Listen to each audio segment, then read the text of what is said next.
students, it's Emily Poole. Let's talk about topic 6.2, the spread of industry throughout Europe. The Industrial Revolution started in Great Britain because of its environmental, political, and economic advantages. Let's break those three things down.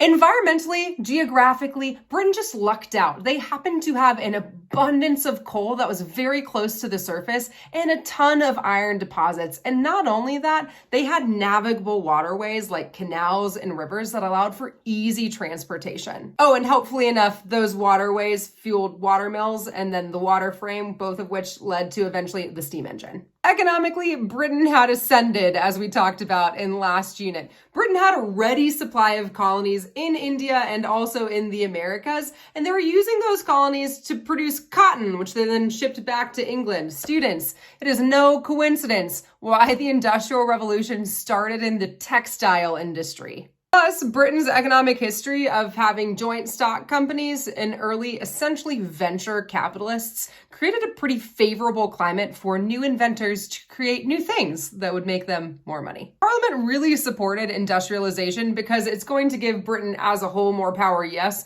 but a lot of people who worked in Parliament also realized that they could potentially profit extraordinary sums off of sponsoring and supporting industrialization, so of course they are going to do that. A huge example of government support of industry through commercial factors is the repeal of the Corn Laws. Now, the Corn Laws had been in effect to protect British farmers. They essentially placed really high tariffs on any sort of grain. Corn in this sense means grain, not literal stalks of corn, coming into Britain. And that was supposed to encourage agricultural production and support farmers and protect farmers in Britain. By the mid-1800s, that was leading to an incredible amount of problems in Britain because food prices were super high. And whenever there was a drought or a famine, like, I don't know, the Irish potato famine, food prices were exorbitant and that hurt the workers. The repeal of the Corn Laws in Britain led to an increase in imported grains, which led to a decrease in the need for agricultural workers to produce that grain within the British Isles, which then led to Britain transitioning from an agricultural dominated economy, an agrarian economy, to an industrial manufacturer economy. Also, it contributes to the rise of free trade, which really helps support Britain's economic dominance.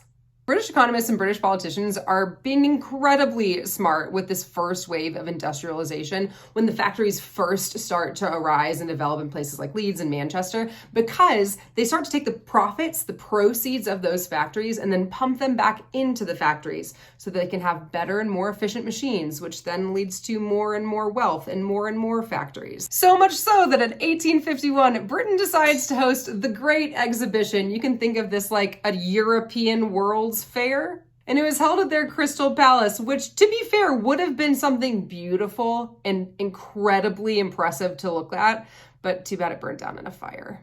Essentially, the Great Exhibition was Britain saying to the rest of Europe, look how great we are, look at all the things we've created, look what we can produce, have you done any of this? No. To be fair, they hadn't, because the rest of Europe moved toward industrialization at a much more gradual pace. This again is due to their environmental, economic, and political factors. Geography has made the world why it is today, so Southern and Southeastern Europe's lack of industrial development is literally due to a lack of natural resources. It also didn't help that the economic practices in that region of Europe were still mainly rooted in serfdom.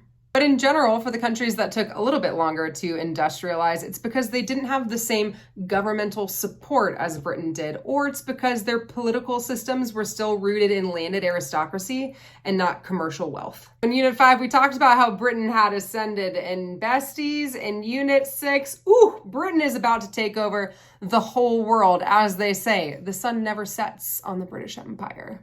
Political instability in France, especially after their French Revolution, led to their lack of development. But you know who had a really great time at industrial development in Europe on the continent? Prussia. But we'll get there next time. I hope this helped, and students, as always, you can do it. I believe in you.